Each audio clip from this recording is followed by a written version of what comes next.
Everyone, Yannick, Jacob, Cody, welcome to Talk Python to me. Hey, Hi, Thank you for thanks having for us. having us. good to be Yeah, here. it's great to have you all here. Really excited to talk about one of my favorite topics, web frameworks, APIs, async performance, design patterns. Let's do this. Let's do it. Cool. So we're going to talk about Lightstar, which is somewhat new to me. I haven't known about it that long, but looking at the GitHub stars being several thousand GitHub stars, and release 2, it's definitely been going for a while. So it's a really cool framework that I think people will definitely be excited to learn about. But before we get to that, let's start with you all. Just a quick introduction for each of you. Go around the Brady Bunch squares of our video here. Yannick, do you Sounds want to go good. first? Yeah. Yeah, sure. So my name is Yannick. Obviously, I'm a Python developer from Germany, currently living in Cologne. So I'm a bit behind the rest of the other guys when it comes to the time zones. I would put Um, it a different way, Yannick. I'd say you're living in the future. You're living Yeah, hours ahead of time. You know what's already happened. oh yeah, that sounds much nicer. Um, yeah, well, I currently work as a Python developer. Before I got into Python, I worked as a carpenter. So I, Oh, cool. built furniture and other cool stuff. Yeah, I think that's all we need to know right now. So, Excellent. Cody, why don't Excellent. you continue? Yeah, I'll be happy to. So hey, Michael. Hey, guys. I'm Cody. Well, really, I've kind of had an interesting journey into the Python space, and so I kind of probably atypical from the rest of the team here. And so I've actually been a long time database guy, specifically in Oracle, and so lots of big, nasty data warehouses, large transaction systems, and building all the glue that you got to do to make that stuff run. And so I guess really my intro to Python was really around DevOps, doing, how do you make the whole environment, stay running? How do you keep it efficient? And it's really focused on the database side of things. And so about 10 years ago, moved to Dallas from Alabama, originally where I'm from, and joined a small team of Oracle developers. And so we got acquired by one of the big four consulting firms. And so at that point, I shifted into development and into cloud migrations. So did quite a bit of just Oracle database migrations into the various cloud providers. And now, just about 6 years later, I've now wound up at Google as part of the database black belt team there. And I still try to figure out exactly what a database black belt is. But a year in, really what I can tell you is that what I do is talk to all of our biggest customers and figure out what are the features and things that they need to make their enterprises run on Google Cloud. And we work with the engineers to make that happen. What an interesting background. I would say having a really good background in databases, and especially the DevOps side of databases, is a pretty unique view for building a web framework, right? A lot of people are all about, oh, I got to have something for my front end code, my JavaScript I'm writing, right? And that's really not the same. Yeah, and my career actually originally started using, well, I guess now they're called low code tools, but we used to call them rapid application development. And so there's just lots of database builders where there really wasn't any actual Python or any Java or those type of code involved. It was all PL SQL. So I was actually happy to get involved in the Python world and move out of that space. So yeah. Yeah, excellent. Awesome. Jacob.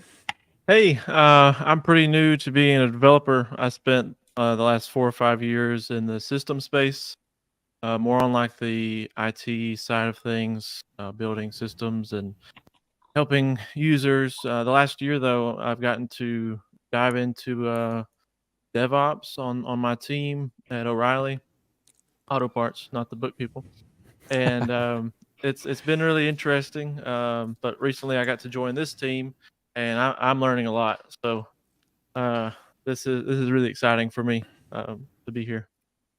Yeah, well, it's awesome to have you here. And like I said, a really exciting web project that I think people will appreciate.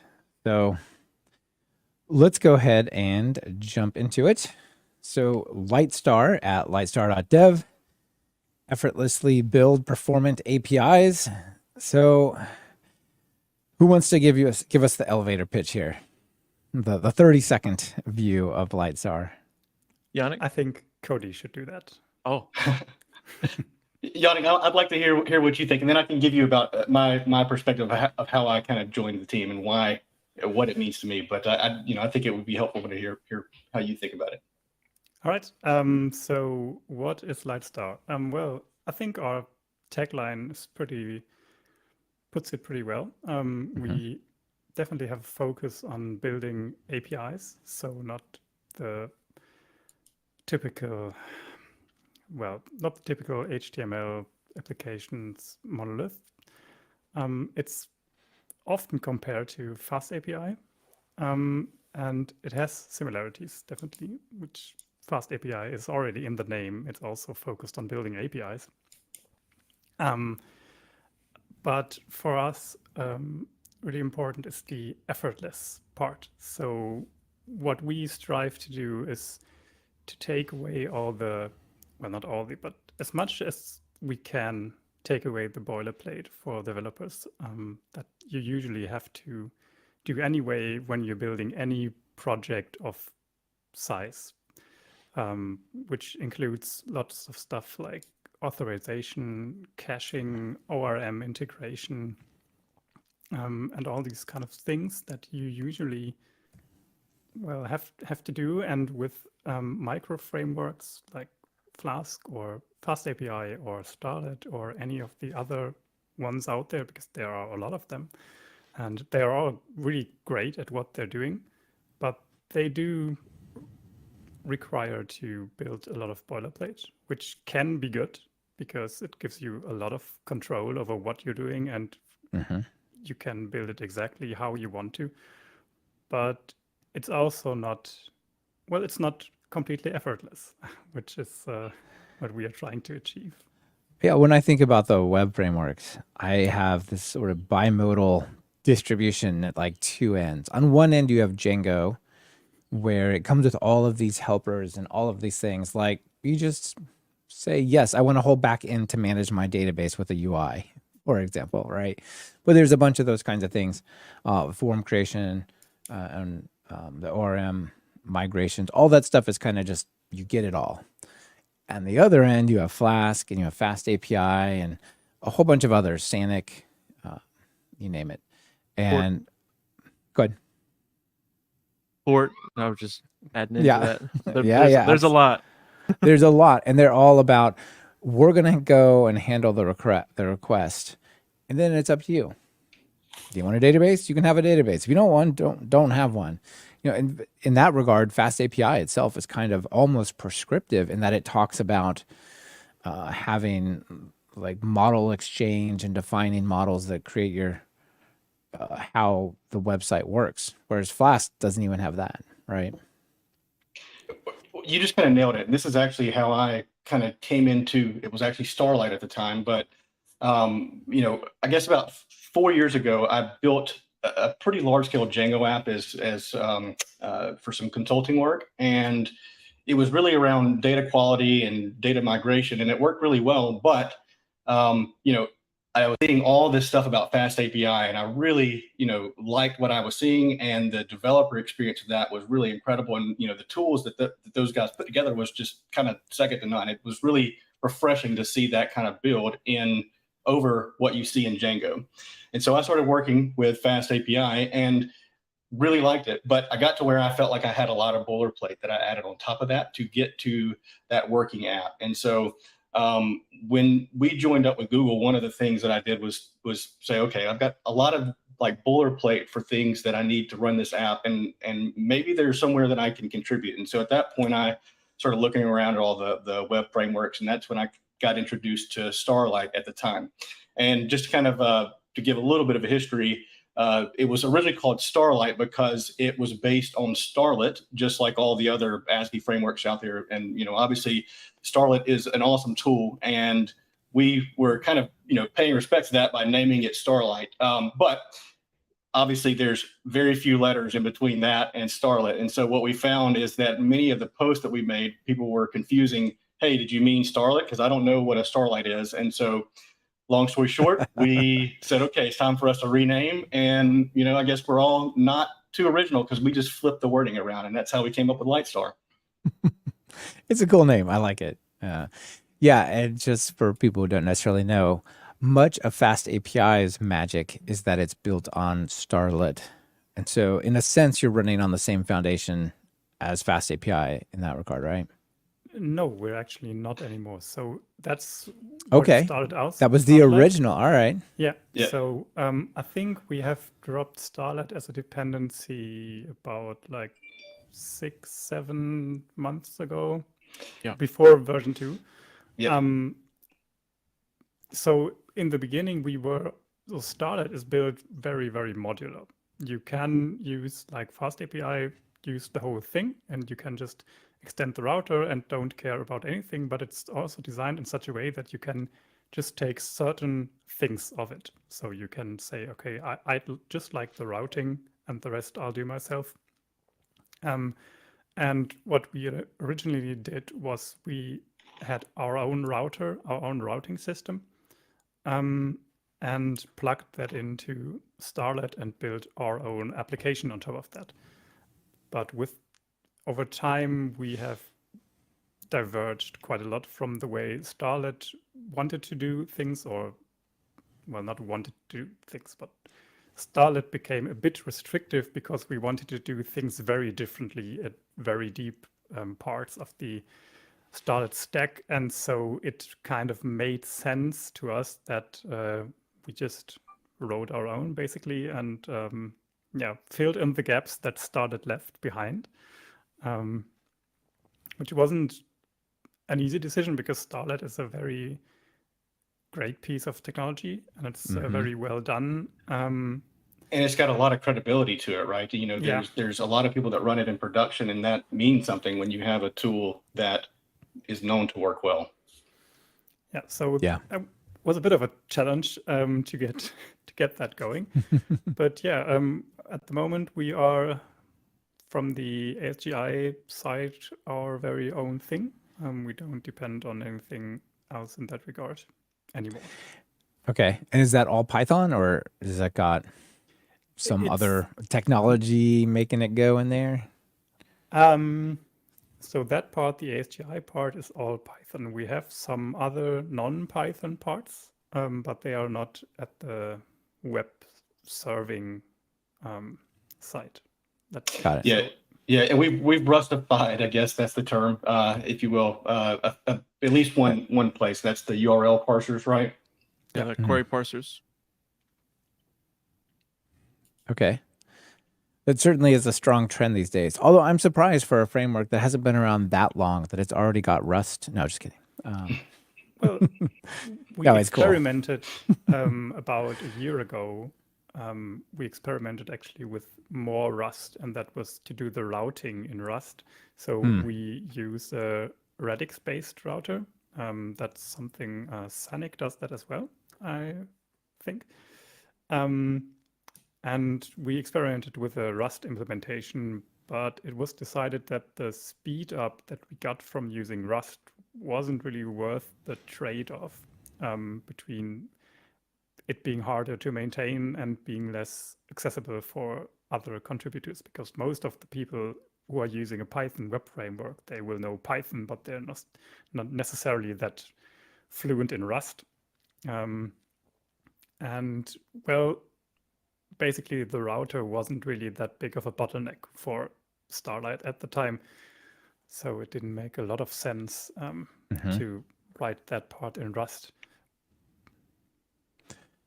Yeah, it's a big trade-off, isn't it? I mean, even things like shipping wheels and just pushing out a version once you start to go into there's a per platform compilation step. That adds And a I'm lot sure of you could friction, do a right? whole podcast just on packaging, but Python packaging in and of itself is not always the easiest or most intuitive process. And so, yeah, it definitely gets complicated when you add in another language. Yeah, I can imagine. And in a lot of cases, there are more low-hanging fruits that you can grab and just optimize things there before you say, okay, now we have optimized everything so well, the only way we can get faster if we now use a language like Rust. And I don't think we're at that part yet. So we have Well, yet there's still a lot also of things to do. Yeah, for sure. That's excellent. It's a really good philosophy too, I think. There's an interesting new way to make your Python code faster that used to be the case when Moore's law was really in effect. You went from a 486 to a Pentium to a whatever gigahertz, and from megahertz to gigahertz and all those things. You just wait and the hardware got faster, so your code went faster.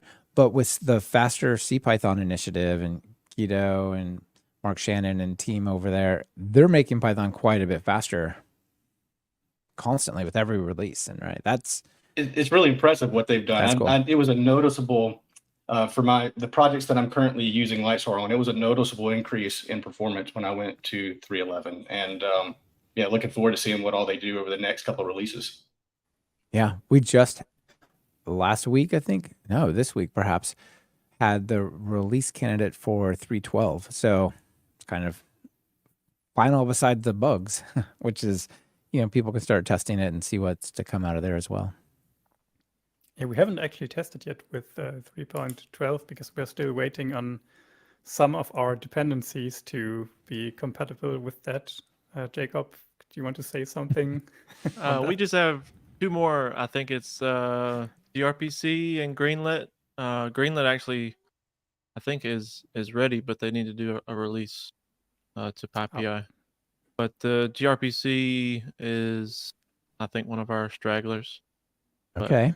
I've been eager to test that and see what kind of performance we can get. I guess we could do the RC one now, but I guess We should probably maybe we'll wait. test it out at some point. Okay, interesting. Yeah, I mean, that's always the constant struggle, right? Is you've got a lot of dependencies here. I don't know. A huge number of them math. are optional, but yes, it's but it can get a little crazy.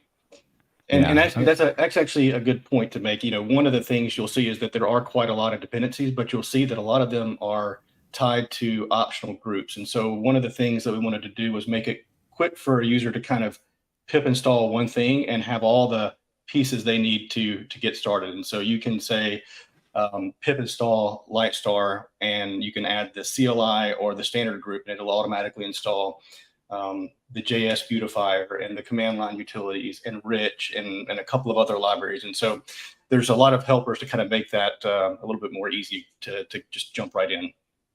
Right. And it looks like you've got, say, like Oracle or DuckDB or other things that maybe not everyone, or, async PG, all those types of things that you probably only need one of those, right? You're probably not doing MySQL, Postgres, and Oracle.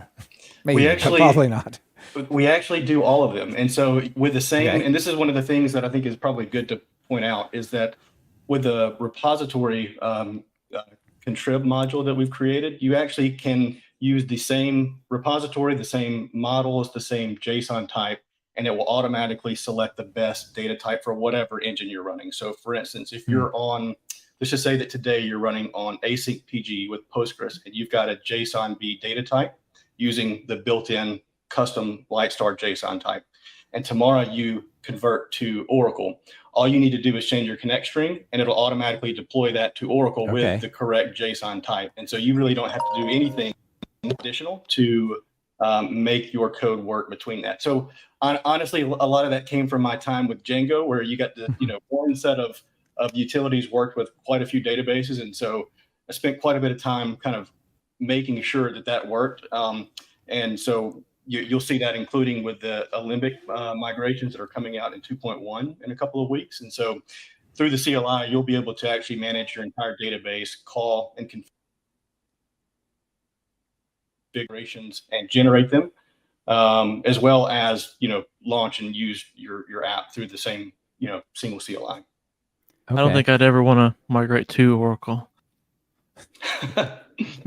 Well, when you need Oracle, you do need Oracle, and so I know I'm aware of the stigma. But yeah, there's some times and places for all of them. I think for those who are unaware what you're talking about the SQL Alchemy repository patterns that we offer. Mm-hmm. So thank you. All That's the a things you good mentioned, point. they are built on top of SQL Alchemy, which in itself is already really flexible and makes it easy to change databases. But there are still a few gaps that you need to bridge yourself, like the ones you've mentioned. And this is an example of the things that we try to take care of. And one last note on that. So, a lot of the repositories that you might see for cookie cutter apps or the other existing templates out there usually stop at the basic CRUD operations. But what we've done here is actually implemented all the basic CRUD operations and efficient bulk operations based on whatever database you're using, and we choose the most optimal method for that.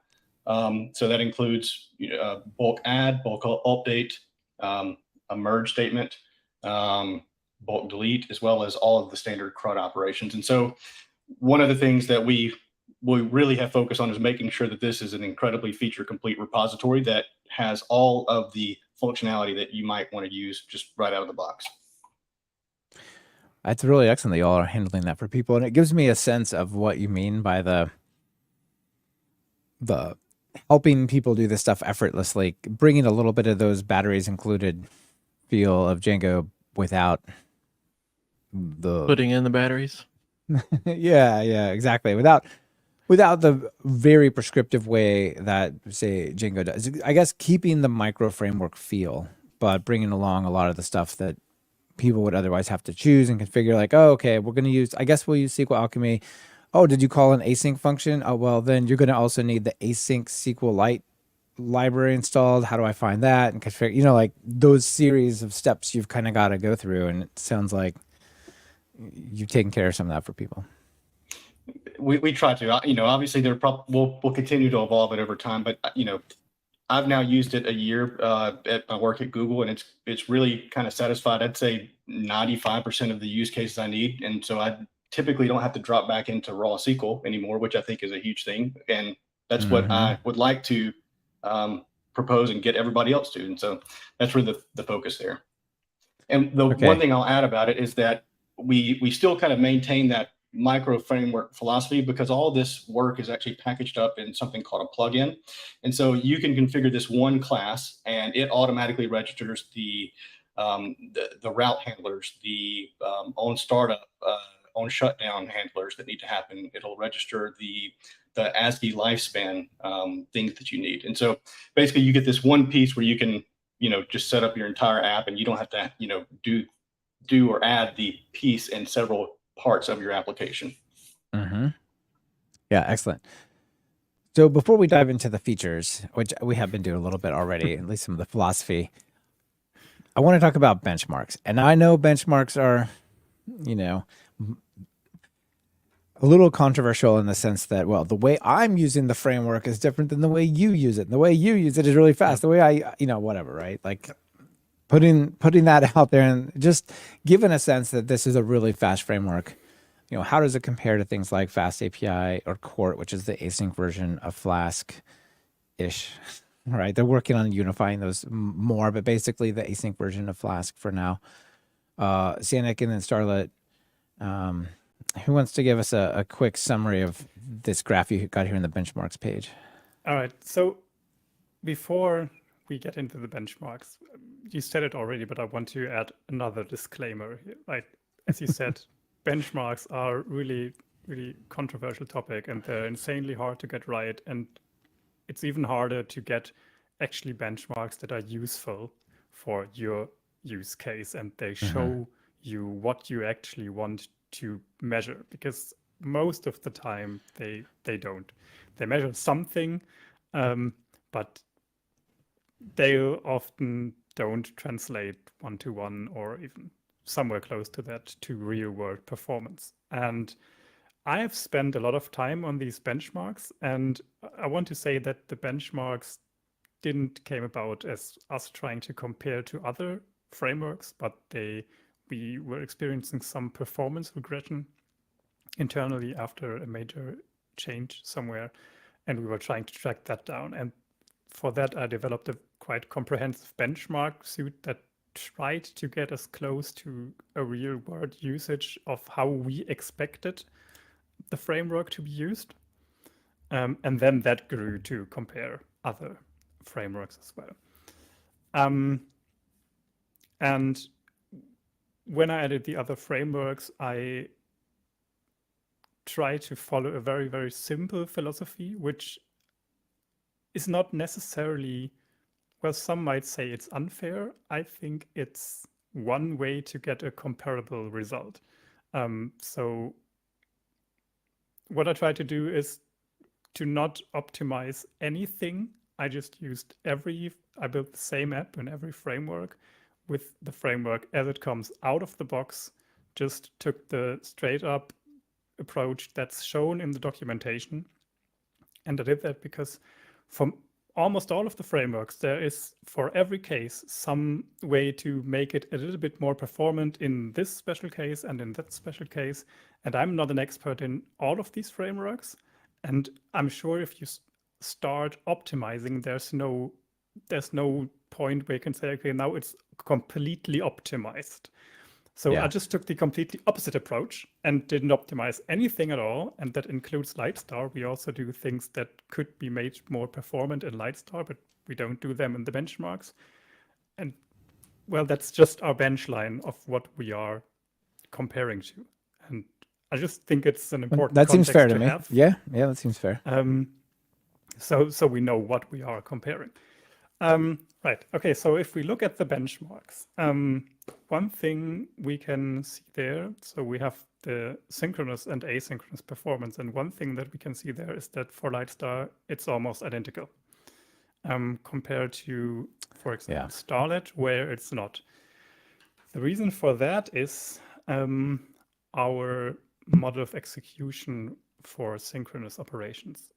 What Starlet does, and what you could argue is the safe way, is to run these in a thread pool by default, which is good because if you have a synchronous function and asynchronous framework and it's blocking, you might potentially block your main thread and all other requests that are coming in at the same time. You don't want that. So definitely the safest option is to just put that in a thread pool, let it run, and you're good. The thing is, threads are slower than async IO. And so what we do is we force our users to make a deliberate choice when they have a synchronous function. So we say, do you want to run that synchronous function in a thread pool or not? And if not, we just don't do that. Is that done by a parameter to the, like @get or something, Yes. and then you say thread pool Yeah, yes or you no or something like that? You can set that as a parameter, and if you don't, and you use a synchronous function, you get a very nasty warning you about that. You can shut that off globally because that. Sync to thread equals false. Okay, cool. Yeah, you I like can it. shut that off globally if you don't want to be warned about it. But so we made the decision that it should be a deliberate choice if you want that behavior or not. And because in many cases you don't actually need that behavior because you're not doing any blocking IO operations or any other blocking or CPU bound operations or whatever. So in fact, the synchronous functions are as blocking as the other async functions. So there's no benefit to be had from running. Yeah, and also a lot of times in production, the production server like gUnicorn or whatever is already using multiple threads or things to deal with that, and when or at least multiple processes, and then when you're talking to things like a database or something, you're doing a network call, which deep down is probably releasing the GIL while it's waiting anyway, right? There's a lot of subtleties that are happening down there that maybe you don't want to juggle, right? Yeah. So basically, one point to add to that is that the sync to thread option applies to the dependency injection as well, and so it's not just the routes that you can add that flag to. And so, to your point about databases, all those pieces can have that same kind of behavior. There's a benchmark for that as well somewhere that shows the same difference for the dependency stuff. Okay. I think. Yeah, so that's one difference. And another difference, and so just to add, this is one choice that Starlet makes for you, and by extension Fast API as well makes for you, that you can't easily turn off. But if you look, for example, at the Sonic example, you see that it doesn't suffer from the same problem. So you can attribute that to this decision. The other big difference is because what we're looking at here is serializing a list of dictionaries into JSON. And one of the reasons why Lightstar is so much faster in this than FastAPI, for example, is because we use message spec, which is a JSON validation and parsing library. Well, not just JSON, it's also for message pack, which is an insane thing. It's an insanely great piece of technology, which we have been using, I think, for almost a year now. When we started to introduce it, yeah, that one.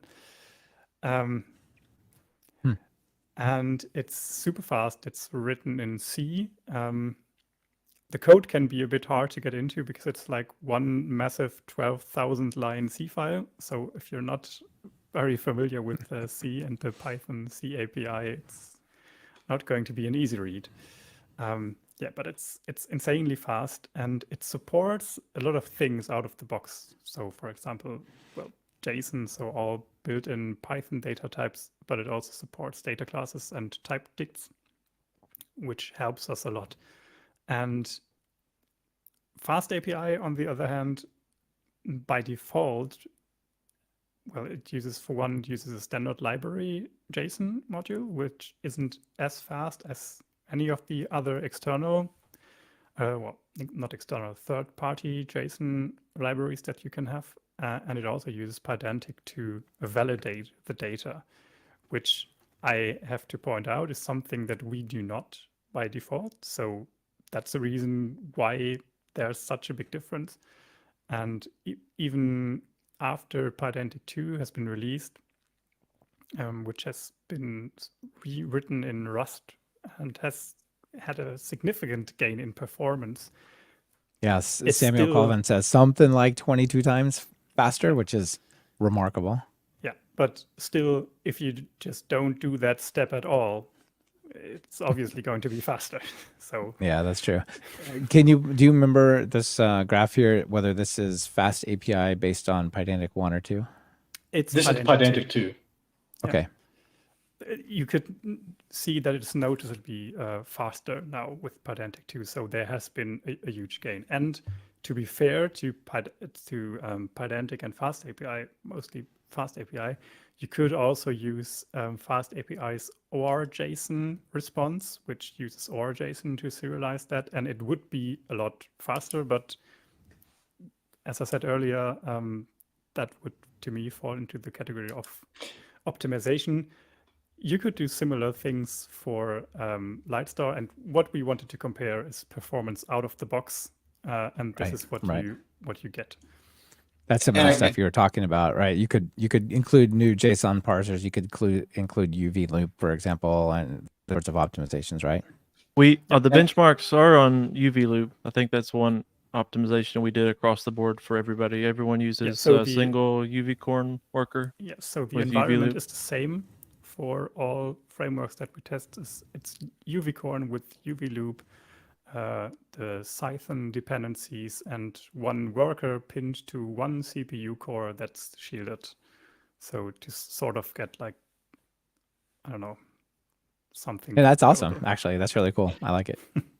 And I guess I'd just like to point out, though, that, often there's other things that are your bottleneck in your application, right? And so, obviously benchmarks, take them with a grain of salt. And, the other thing is that message spec, is awesome, but it's not as feature complete as something like Pydantic, which is really great. And so I think there's some differences there. And so we wanted to make sure that you have the ability to use both, but in the context of benchmarks, sometimes I guess it's worth noting that Pydantic's probably doing more or can do more than message spec, but I don't think it's necessarily always going to be what you see here, the serialization piece Sure. that's going to be your slowest part. I agree. As a database guy, you might have database indexes and the lack thereof coming to mind or something, right? Well, that's one of the things, right? You know, it's and you kind of touched on it. It's the network latency and those kind of things between that's really going to consume quite a bit of the time. Yeah. And I think we do have a benchmark which is serialization of complex objects like Pydantic models or data classes or something like that, which actually I think is very interesting because it shows that if you're using Pydantic with Lightstar, it's actually not faster than FastAPI, because then what you're measuring is the speed of Pydantic, which in both cases is the same. And you can, it sounds like, which is interesting. Okay, so quick takeaway, Lightstar is quite fast. One of the reasons you might choose it is the speed, and it sounds like there's a lot of good options there. All right, but not the only one. On that note, if you allow me to point out one more thing, we are quite fast, and I think for the feature set that we have, we are probably among the fastest, but we are not by far the fastest ASGI framework out there. That would be, to my knowledge, Black Sheep, which is insanely fast. And we actually don't include that in the benchmarks because it makes the benchmarks absolutely useless, because then you just have one gigantic bar that's Black Sheep, and then you have two very, very teeny tiny bars, which is everything else. So, which is another micro framework that's written in Python. Interesting. Okay, I've not heard of Black Sheep. It's something I have to look into. Okay, cool. But that obviously, speed is interesting. Speed is important. It certainly is something that if it was really poor, people might choose like, well, it's interesting, but it's not that fast. But given the speed, it's certainly an advantage, not a drawback. But I think a lot of the advantages come from a bunch of the features. So maybe we could talk through some of these, and whoever wants to just jump in on them as we go, feel free to. So I think it probably came through already from the conversation, but the programming API is very micro framework, Flask, FastAPI like, right? You create a function, you do an @get, give it a URL, decorator on the front, and you've got an endpoint on the web that you can do things with. So that's at its core, exactly. And yeah, we take it one step further. So all of the patterns you know and love from Django. So some of the things that you see from Django REST framework. So we have controllers that are very similar to that, where you can define a class and have multiple methods in it. And so, that's really kind of where things start to differentiate. But at its core, we definitely wanted to make sure you had that exact micro framework experience that you see everywhere. Yep. Okay. Let's see. So the first one, let's just touch on some of the main features here. The first one is data validation and parsing. So leveraging the power of type hints, which is very, very nice. Who wants to highlight that feature? I think you're on mute. Good that you pointed that out. So that's definitely one of the areas that was directly inspired by FastAPI, because FastAPI a few years ago came up with this brilliant idea of the combination of just leveraging the type hints and the emerging Pydantic stuff and whatever, and build your APIs on that, based around that as your core. And it's been very increasingly popular to build your APIs like that. So it's definitely directly inspired and influenced by this. And so what we are approaching things a bit differently, though. So for example, you are not tied to Pydantic. You can use any data modeling, not any, but a lot of data modeling libraries that you might want to choose are supported out of the box. Pydantic is supported. You can also use MethodSpec, which supports some data modeling like Pydantic, not as featureful, but very, very fast. You can use adders. You can use plain data classes or type dicts to validate your data and to transform your data, which is what you are currently looking at, which are our DTOs, which have been written by the brilliant Peter Schutt, who isn't here with us today, which are, well, data transfer objects. So they are a way for you to define how your data should be transformed on the way in or on the way out. So you have incoming data that's unstructured, like JSON data, and you have a target model. And you might want to apply certain transformations to that, say rename fields from snake case to camel case. Very common thing to do, Right. while you are validating it on the fly that it conforms to a certain schema, for example, a pydantic model or a data class. And so DDOs are basically an abstraction layer between that, where you can say, okay, this is my source model, this is my pydantic model, and it has a user ID that's an integer and it has a name that's a string. And by default, Lightstar, if you give it that, will validate that the incoming data conforms to that schema, will have Pydantic run all the validation and parsing on it like you would normally, which is quite similar to how Fast API does it, or how you might also would do it by hand. The DTOs come in where you have one data model that has different representations. So for example, you might have a database model that's a SQL Alchemy model, but on the way out, you don't want to include the password field because Of course. for reasons. But you want it on the way in when you create the user to sign up. So one way to do that manually would be, if you're using Pydantic, to create two models, one for the way in, one for the way out, or to create one base model with all the properties that are the same and then two additional models, whatever. DTOs basically do that, but they do it for you. So you don't have to actually write out those two models. They can take in one of the models, one of the supported model types. I think at the moment we support Pydantic, SQL Alchemy, message spec, adders, and data classes.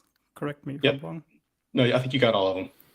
So if you have a class of that type, you can create a DTO from it, and then you have a DTO config where you can say, okay, so please exclude these fields or only include these fields and rename these fields. And all you have to do is create a type annotation with that DTO, and Lightstar will take it, use it to transform your data, and then give you back your original model in the form you specified. And I see.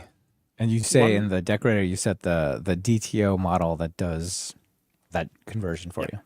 Got it. So yeah, that's a good point. You set it in the decorator and not at the point where you receive or return the data. So the data you receive and return will always be the actual model that you're dealing with, which has the great benefit that your type annotations are always correct. And you don't have to worry about that, about, casting something to something else or doing the serialization in your route handler directly, because otherwise the type annotations for the return type won't match because you have excluded the field or whatever. So you just set it completely separately from that, just as information for Lightstar to say, okay, use this to do the transformations, but the end result is my original model, whatever you want it to be. Cool. Okay, so this is kind of the model equivalent of Fast API, the DTOs. That's really neat. And there's a lot of maybe a little bit of overlap in something like SQL model, right, where you can declare your SQL Alchemy model as a Pydantic model. And in this case, and you're welcome to use SQL model with Lightstar, but in this case, you can now just use the normal SQL Alchemy model and declare a DTO, and it'll automatically convert that to a message spec struct on the way out and serialize it that way. Very cool. That's a good point. You bring up the message spec struct. So that's one other area where we use message spec for to create these models, because message spec is extremely fast and has this struct type, which is sort of like an adders class or a Pydantic model. But it has the benefit of being, as far as I know, the fastest library for that type of stuff for Python that exists at the moment. So what we are building there, the transformation layer, is as performant as it can be. Excellent. In fact, I think, and I had to go look up the actual quote, but I think the struct is actually faster than the data class in a lot of scenarios. And so It is. they've done an incredible job with that library. That is incredible, actually. And you're beating the build-in stuff, right? That's cool. All right, we talked a little bit about the open ecosystem, right? The ability to use Pydantic versus other, custom DTOs, other libraries. Open API, Swagger, the whole generate your documentation for you. That sounds pretty excellent. I'm guessing it's based a little bit on the DTOs as well to describe the schema. So every class has the ability to export what that output looks like. And so the DTO knows how to output its signature so that it can generate the correct open API schema. And I guess really the main thing to point out, and we obviously do the typical Swagger schemas, but one other thing that we add in is redoc and stoplight elements as well. And so you've got a couple of options for your documentation host. Cool. Middleware. So middleware is things that can see the request before your view function runs or make changes after it runs for cores or logging or other things. Do you want to talk about that? Yeah. Cody, do you want to talk about, I don't know, the compression stuff, for example? Yeah, I'll happily do that. So, you kind of nailed what the core of the middleware is, but really it's all those pieces that you need to add in to maybe add in security or add in some type of additional functionality, compression, for instance. And so a lot of, outside of the plugin system, a lot of that functionality is included in the middleware. And so you'll see built-in stuff for most of the things that you're going to want to do out of a normal application. There's probably a few things that you may need to roll on your own, but we've got all the core things. And so you've got compression, both Brotli and gzip. You've got open telemetry and Prometheus integration.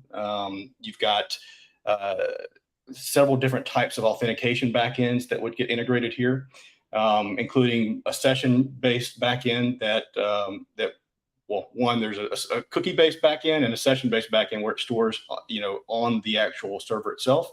And we also have a JWT auth configuration that you can use here. And so, I encourage all of the listeners to just check out what we have as part of the default middleware. But most of the things that they're going to want to do from a web app are going to be built right in. Yeah, we also have the logging,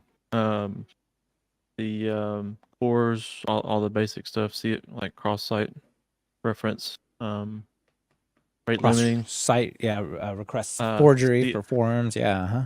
Yeah. Oh, And then you excellent. can add your own, and they're all just little ASCII apps that you can plug in as you need them. Yeah, on before and on after request, something like that, right? This is really cool here where you could say in a particular view decorator, you can say, for example, exclude from CSRF for just this form, for example. And actually, this is something that you'll see as a feature. You're going to see this all throughout the code, and it's layered permissions. And so this exclude from CSRF and several other It's things. hard to you may say. see I don't know why. It is a mouthful.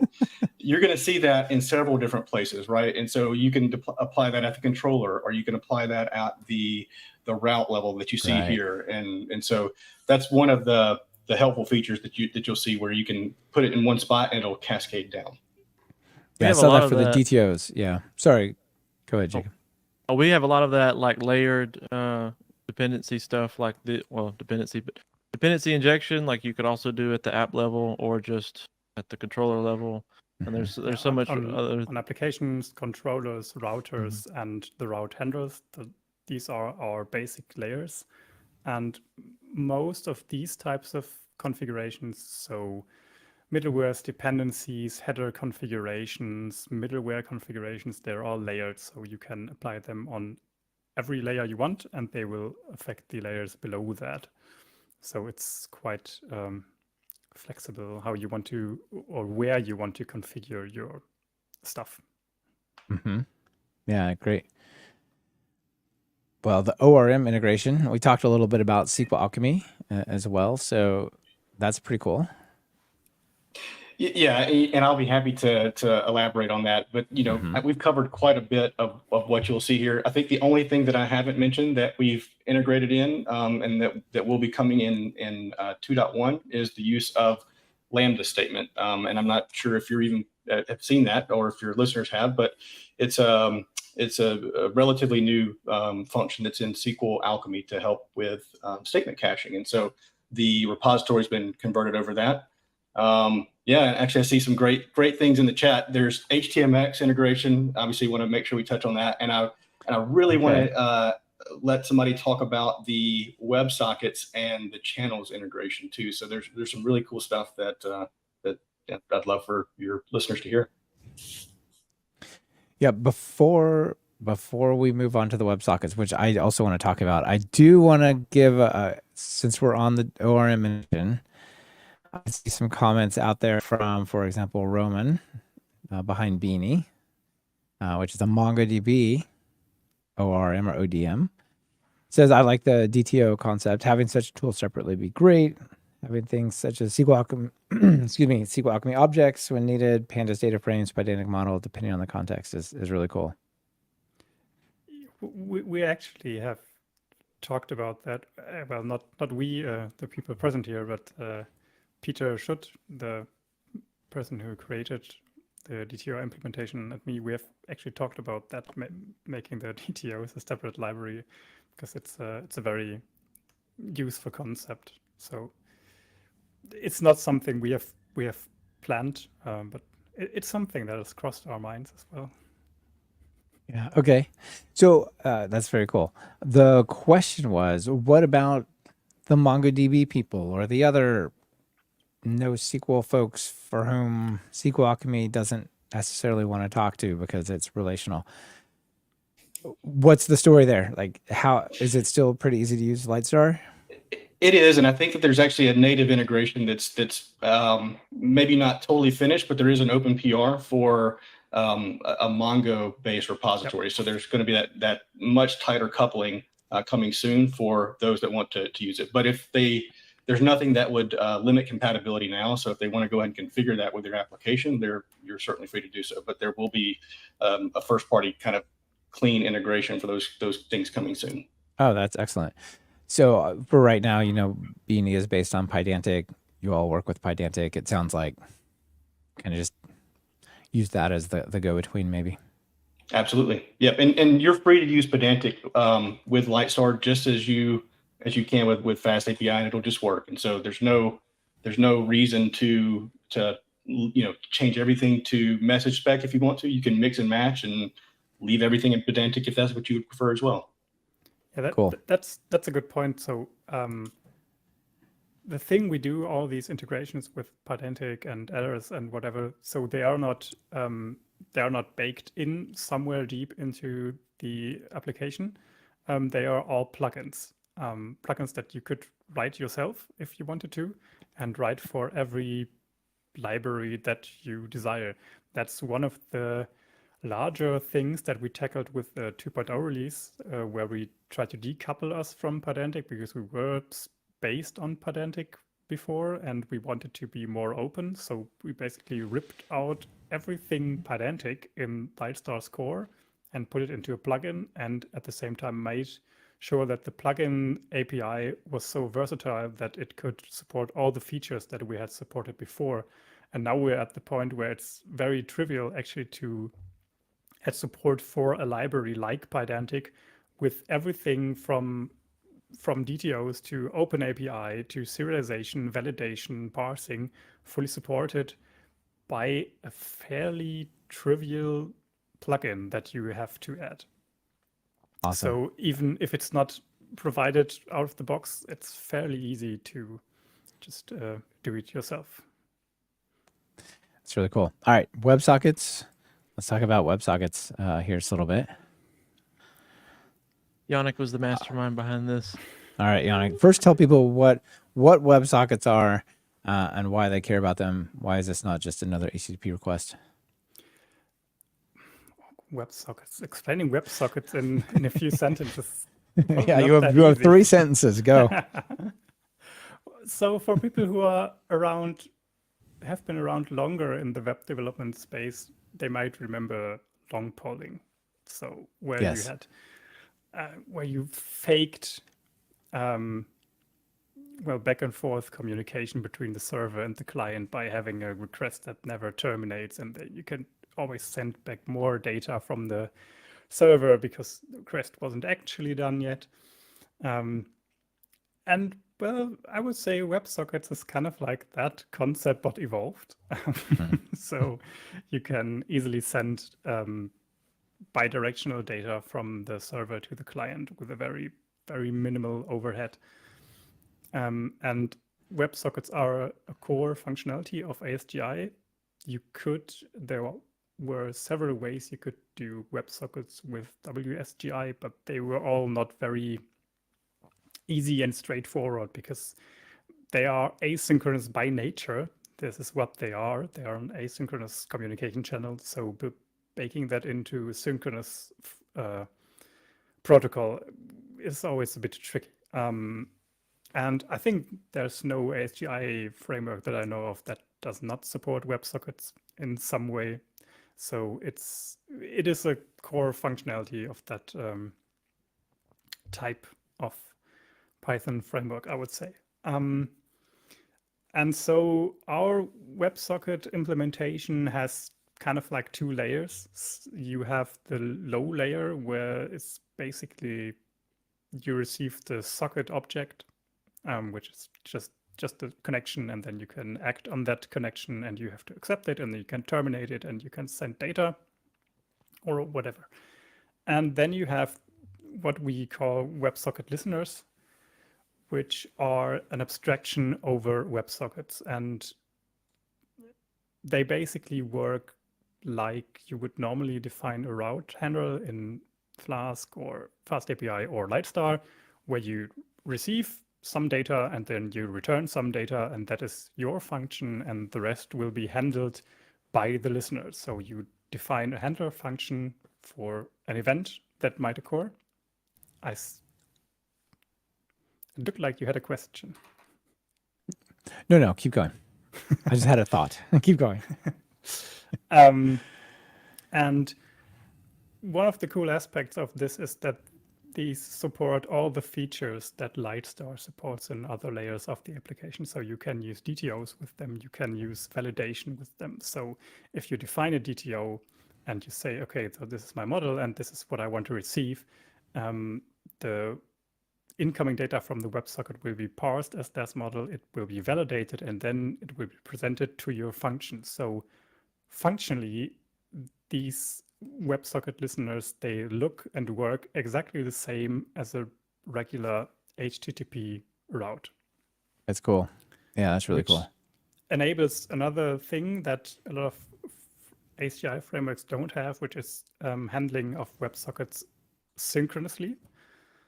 Because we do the async stuff in the background, and so you can use an asynchronous function, but you can also just use a synchronous function because all the dealing with the actual WebSocket itself is handled somewhere else. It's deeper. Yeah.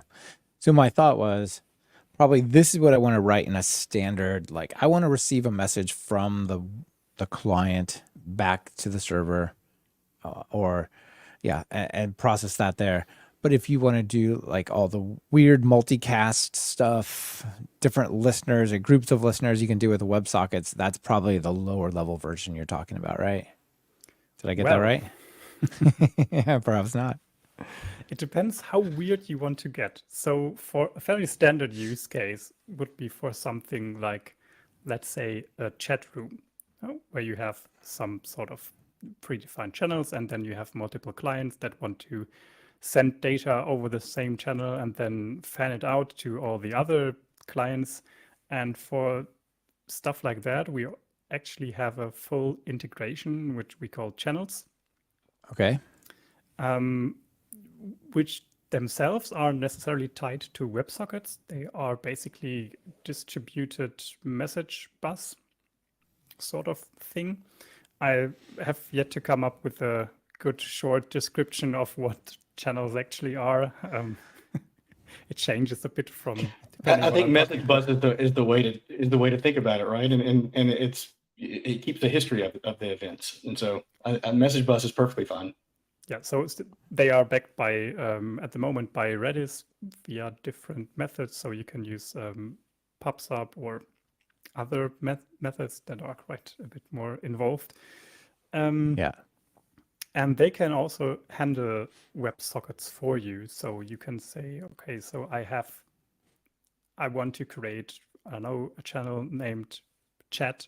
And every time someone signs up to that, please accept the WebSocket request and then add the client to this subscriber list. And then every time a message comes in, I want to do this. And then I also want to distribute the message they send to all these other clients in those channels. And I know if they send a special message, then I want to unsubscribe them. And so for this kind of standard use case, we have that built in.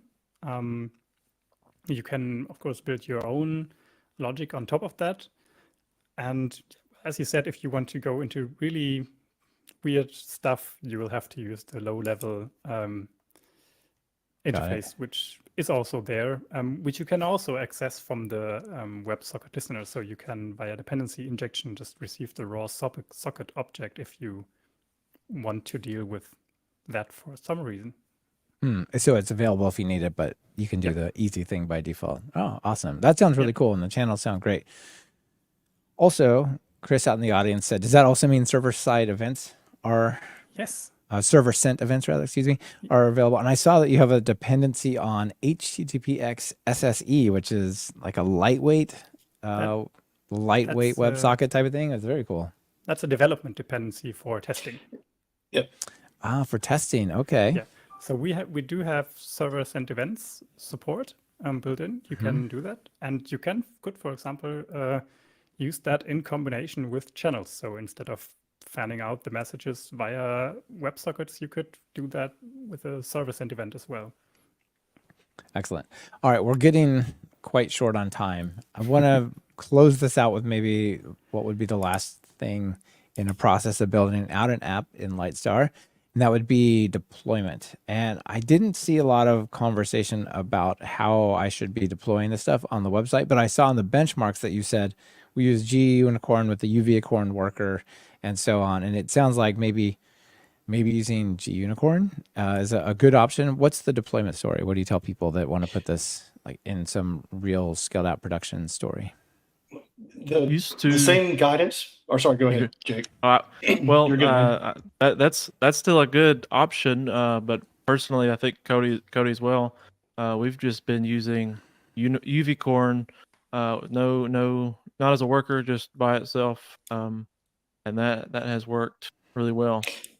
Yeah, it really just depends on how you're going to run it, right? So if you're using Docker or Kubernetes or something else that's managing that process, then it's possible that Gunicorn may not be something that really is needed in your environment, right? And in fact, it might actually just add overhead. And so if you've got something like Cloud Run or Docker or Kubernetes or anything like that, what we've realized is that sometimes it's quite a bit faster to just run it with UVicorn. And if the process dies, then your container management, whatever you're using to manage those things will automatically start and scale those. It notices that the container exited anyway, and so it's going to create a new one, right? Okay, got it. Correct, yeah.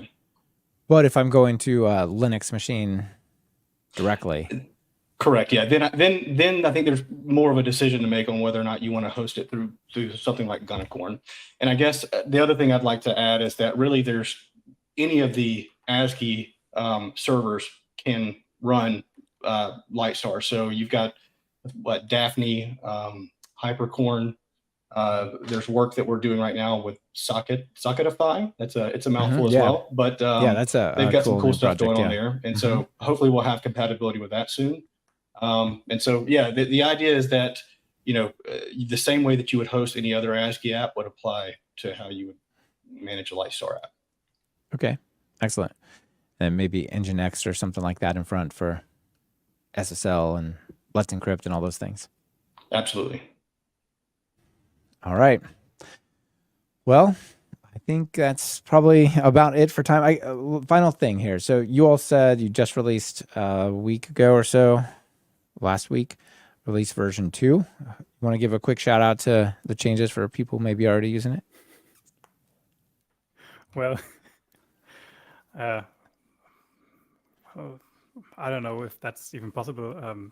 This has been in development for over 7 months now. Okay. And there have been substantial changes to basically every part of the application that you could think of. A lot of the features that we have talked about today, they are new in version 2.0. The DTOs, they are new in 2.0. The SQL Alchemy integration is new. Channels are new. The WebSocket listeners are new. Message spec integration is new. Pydantic being optional is new. So I think it doesn't make a lot of sense to compare it to version 1.0. So just strongly encourage people to use 2.0 and yeah, and definitely. Please yeah. use version 2. We also have the new stores yeah, interface. so that as well, and so many other features that I forgot about or yeah, don't have time to list now. HTMX requests, all sorts of good stuff. Okay. Yeah, there have been so many people, amazing contributors over the last several months, spending time on this and delivering awesome features for us, for the community. There's been so much work going into this, and well, I was relieved when when I finally was able to hit the publish button on GitHub, and we could finally Not get bad. out. That's a big project. That's right. Yeah, but a lot of people have already been using version 2 in production. Cody, you have, Jacob, you have as well. Basically, since we started development, I actually haven't. I've stuck on 1.5 for a long time. Now it's out. One of the things I'll add is that the velocity of the project it seems to be really high, and it's encouraging to see all the contributions and all the edits that everybody's making. And so, I for one am really excited about what it's gonna look like in a year. I think we've got a lot of opportunity ahead of us, and looking forward to seeing everybody jump in and try things out. And if something doesn't work the way that you want it to, feel free to open up an issue or hop on Discord. We're all very responsive and would love to kind of hear what our users are thinking about as they build their applications. Awesome. Well, it seems like a great framework. I really like the balance you're striking between the micro frameworks and some of the batteries included. So congrats to all of you. Now, before we get out of here, I'll ask one quick question, I usually ask at the end, and that is a quick shout out to some package or library out there that you like and want to spread the word about. I guess I'll start. DuckDB for me. So I have used a massive amount of DuckDB, and you can kind of think about it as like an analytical SQLite. And so it's in process. And so you can start it up and just run SQL directly from your Python process. And so the project that I'm working on at Google actually has quite a bit of DuckDB as kind of this like middle ETL piece where data gets ingested. We do things in DuckDB, and then that actually gets exported to BigQuery or other database engines. And so this really has kind of opened up the flexibility of us to be able to do quite a bit of transformations just in RAM without having to write to disk. That's cool. And in process SQL OLAP database management system. Cool. He has been recruiting us to use DuckDB for quite a while now. He succeeded. That's cool.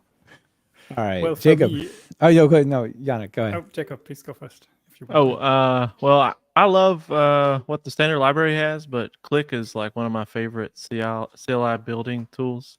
Rich is the thing that makes you Yeah. make your terminal beautiful. But there's this really cool package that just, I mean, you can use them both separately. But Rich That's all dash right. click, and it's Yeah, what we nice. use for our CLI. You have the great Click CLI building stuff, but then Rich on top of it automatically Okay. makes everything pretty. That's cool. So it's like all the magic and niceness of Rich, but available for a click, like colors and your help And I documents. haven't gotten to check out Sebastian's typer yet, but I've seen some screenshots and it's sort of similar. I don't know Yeah, typer a looks whole lot cool as about well. that, but I think it like the also pretty terminal. uses Rich, right? I think so. Nice. All right, Yannick.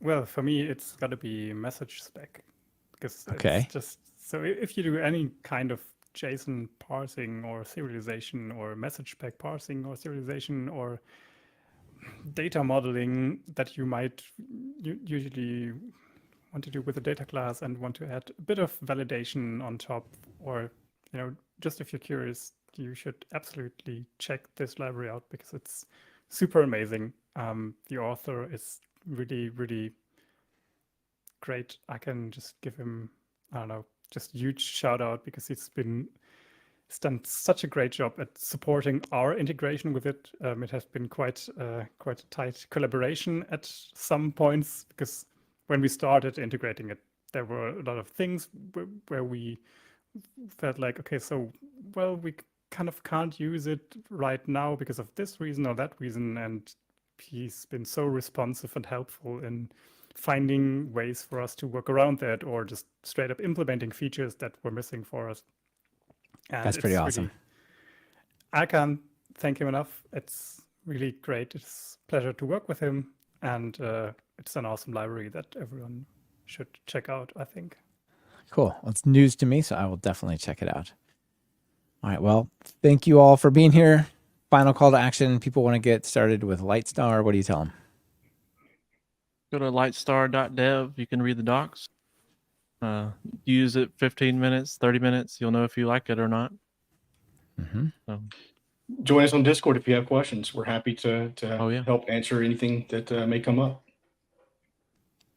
Cool. I don't All right. think Well, I can add anything valuable to that anymore. Said all right. everything. Well, yeah. Sounds good, guys. Thank you for being here. Congrats on the project. Thank you, Michael.